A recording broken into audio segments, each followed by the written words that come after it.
তারপরে মেয়েটা হইল ফারজানা তাসনিম, মেয়েটা শ্যানবাগে তার বাড়ি নোয়াখালীর মেয়ে, শ্যানবাগে তার নিজের বাড়ি নোয়াখালীর মেয়ে।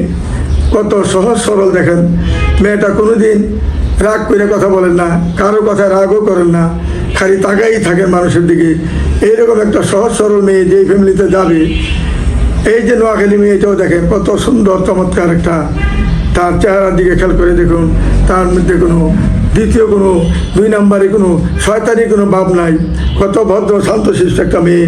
যদি কোনো ভালো ছেলে থাকেন, বন্ধন মিডিয়ার মাধ্যমে যদি যোগাযোগ করেন, এইরকম ভালো ভালো নোয়াখালীর মেয়ে অনেক রয়েছে, আমাদের এখানে আসুন, যোগাযোগ করুন।